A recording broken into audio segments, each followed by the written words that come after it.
মানে SIR hearing এ আত্মহত্যার অভিযোগ আগে উঠে এসছে। এসআইআর হিয়ারিং এর আতঙ্ক আর তাতেই আত্মহত্যা, বিভিন্ন প্রান্ত থেকে অভিযোগ উঠে এসছে। আবারও একটা ঠিক এরকমই অভিযোগ, কারণ এক প্রৌঢ়া আত্মঘাতী হয়েছেন, বিষ খেয়ে আত্মঘাতী হওয়ার খবর পাওয়া যাচ্ছে। অভিযোগ করছে কি পরিবার, আরো বিস্তারিত জানাতে পারবে আনিস রয়েছে আমার সঙ্গে। আনিস, পরিবারের ছেলে মানে প্রৌঢ়ার 4 ছেলেকে হিয়ারিং এ ডাকা হয়েছিল, আর সে কারণেই নাকি টেনশনে আতঙ্কে আত্মঘাতী হয়েছে তাদের মা, এমনটাই পরিবার অভিযোগ করছে। একেবারে পরিবারের পক্ষ থেকে এই অভিযোগটি কিন্তু করা হচ্ছে, যেটা আমরা জানতে পারছি মূলত যে কুলপি ব্লকের করঞ্জলি এলাকার বাসিন্দা ছিলেন এই খালেদা বিবি, এবং তার যে 4 ছেলে এবং 2 বৌমার নামে কিন্তু এসআইআর এর যে হিয়ারিং এর জন্য নোটিশ আসে, এবং এরপর থেকে কিন্তু তিনি চিন্তিত ছিলেন। এমনকি তাদের যে 4 ছেলে এবং 2 বৌমার একেবারেই যে নথির গরমিল ছিল জানিয়ে কিন্তু চিন্তিত ছিলেন, এবং গতকাল একেবারে বাড়িতে কেউ না থাকায় তখনই তিনি কীটনাশক খেয়ে ফেলে স্থানীয় প্রতিবেশীরা তাকে উদ্ধার করে স্থানীয় হাসপাতালে নিয়ে যাওয়া হয় এবং সেখানেই তার মৃত্যু হয়। এরপরে দেহ ময়নাতদন্তের জন্য ডায়মন্ড হারবার পুলিশ মর্গে পাঠানো হয়েছে। তবে পরিবারের পক্ষ থেকে যেটা বারবার দাবি করা হচ্ছে যে ছেলেদের যে হিয়ারিং এর নোটিশ আসার কারণেই কিন্তু তিনি চিন্তিত ছিলেন, এর জন্যই তিনি বিষকে আত্মঘাতী হয়েছেন। এবং এই ঘটনায় সর্বভারতীয় এলাকার ব্লক তৃণমূল কংগ্রেসের সভাপতি তিনি পরিবারের সাথে দেখা করেন এবং তিনি দাবি করেছেন যেভাবে কেন্দ্র সরকার এবং নির্বাচন কমিশন যে এসআইআর প্রক্রিয়া করেই কিন্তু হয়রানি স্বীকার করাচ্ছে সাধারণ মানুষকে, এবং সেই কারণেই এই 50 মহিলার বিষকে আত্মঘাতী হয়েছেন। এবং পরে কিন্তু পরিবারের শোকের ছায়া নেমেছে, এবং পরিবার বারবার যেটা দাবি করছে যে নথিপত্র কিন্তু ওই পৌঁছা একেবারেই বিষকে আত্মঘাতী হয়েছেন। বেশ, 3 দিন আগে শ্রবণ থেকে বলছে আমার ভয় লেগেছে, আমার তো সব মেরে ফেরে তুলে দেবে এখান থেকে বলে কদিন ওর মনটা ভাত থাকে। বাধাতে ঘুরে এসে বিষ খেয়েছে, বিষ খেয়ে মারা গেছে ওই এসআইআর জন্য। এই নোটিশটা এসে সেখান থেকে টেনশন চলতেছে। এটা তো আজকের ঘটনা আপনাদের জানালাম, কিন্তু গতকালের ঘটনা যদি বলি তাহলে সেখানেও কিন্তু মৃত্যুর অভিযোগ রয়েছে ঠিক এই এসআইআর আতঙ্কে। কারো পরিবারের লোকজন ডাক পেয়েছেন, পরিবার পরিজনরা ডাক পেয়েছেন, সেই টেনশনে আত্মঘাতী হওয়ার খবর, কেউ বা নিজেই শুনানিতে ডাক পেয়েছেন আর তাতে টেনশন, আর সেখান থেকে আত্মঘাতী হওয়ার খবর।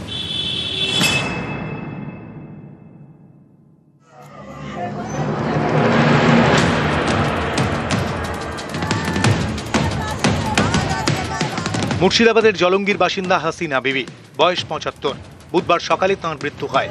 পরিবারের দাবি তাদের সবাইকে এসআইআর শুনানির নোটিশ দেওয়া হয়েছে। শুনানির নোটিশে আতঙ্কে ছিলেন বৃদ্ধা, এর জেরেই স্ট্রোক হয়ে মৃত্যু বলে দাবি পরিবারের। লাতি ছেলেপিলের গেলারে একটু কাগজ ভুলে এসছে এসআরের জন্য। আমার মা আজকে বেলা 7টার সময়তে ইন্তেকাল করেছেন, স্ট্রোক করেছে। কাগজ করতে হবে, অফিসে যেতে হবে, এই জন্য আমার মা চিন্তা করেছে। চিন্তা করার পরে স্ট্রোক করেছে। ছেলেদের কি হবে, কান্দি বেড়াচ্ছিল।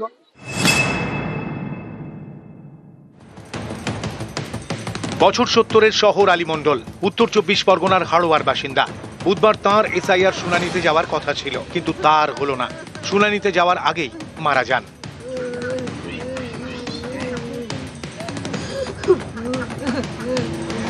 পরিবারের দাবি শুনানির নোটিশ পাওয়ার পর থেকেই আতঙ্কে ছিলেন, এর জেরেই হার্ট অ্যাটাকে মৃত্যু। আমার বাপ চিন্তা ভাবনা করতো, কাগজপত্র ঠিক ছিল না বলে প্রচুর চিন্তা করতো। আমার বাপ চিন্তা করতে করতে আমার বাপ মৃত্যু হলো। এই এসআইআর চিন্তা করতে পারতে? হ্যাঁ, আজকে তো হিয়ারিং ছিল। আজকে হিয়ারিং ছিল। জলপাইগুড়ি সদরের গড়ালবাড়ির বাসিন্দা মকবুল হক, 28শে জানুয়ারি তাঁর এসআইআর শুনানি। বুধবার ভোরে মারা যান মকবুল। পরিবারের দাবি এসআইআর শুনানি আতঙ্কে হার্ট অ্যাটাক হয়েছে, তাতেই মৃত্যু। এসআইআর এর নাম আসছে লিস্টে আর কি, তো শুনে আর কি কালকের থেকে মানে টেনশনে ছিল। তারপরে হঠাৎ করে ডাক দিছে, যাইতে তো পারেনি, অসুস্থ। তারপরে আজকে রাত্রেবেলায় মানে একদম হার্ট অ্যাটাকের মতন হয়ে গেছে, সকালবেলায় মানে মৃত্যু হয়ে গেল। নিউজ 18 বাংলা।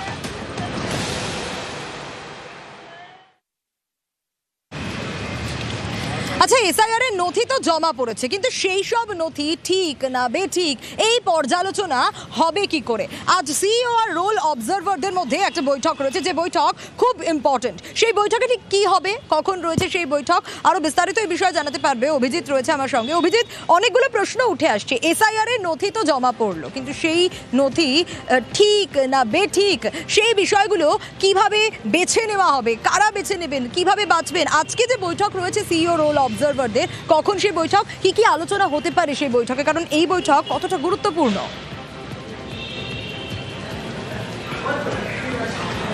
সোনিয়া, অত্যন্ত গুরুত্বপূর্ণ। গতকালই নির্বাচন কমিশন তারা ঘোষণা করেছিলেন যে 24 তারিখের মধ্যে এই লজিক্যাল ডিসক্রিমিনেন্সি এবং আনম্যাপ ভোটারদের তালিকা সেটা 24 তারিখের মধ্যে প্রকাশ করতে হবে, এবং 25 তারিখ সকাল থেকেই রাজ্যের বিভিন্ন প্রান্তে ভোটাররা সেটা দেখতে পাবেন। সেটা পঞ্চায়েত অফিস থেকে শুরু করে ব্লক অফিস থেকে শুরু করে বিভিন্ন জায়গাতে ওয়ার্ড অফিসগুলোতে সেখানে টানিয়ে দিতে হবে।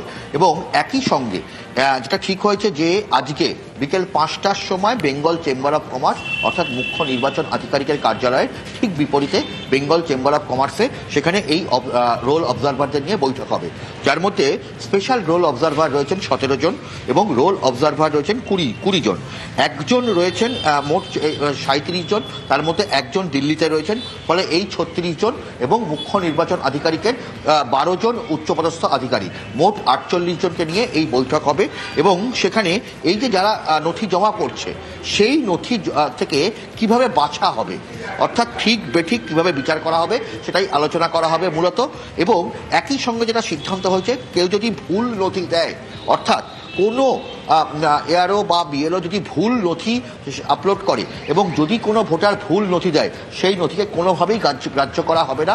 নির্বাচন কমিশনের যে নথিগুলো তালিকাভুক্ত রয়েছে সেই তালিকাভুক্ত নথির বাইরে অন্য কোনো নথি জমা দিলে সেই ভোটারের নাম বাদ যাবে, এটা সুস্পষ্টভাবে বলা হচ্ছে। তবে আজকের এই বৈঠক থেকে একদম সমস্ত কিছু মানে গাইডলাইন ঠিক করা হবে। মনে করা হচ্ছে যে কোন কোন ভোটারের ক্ষেত্রে কোনো বৈধ ভোটারের নাম যাতে বাদ না যায় সেটা নির্বাচন কমিশন বদ্ধপরিকর। মুখ্য নির্বাচন আধিকারিক মনোজ কুমার আগরওয়াল বারবার করে এটা বলছেন যে কোনো বৈধ ভোটারের নাম বাদ যাবে না।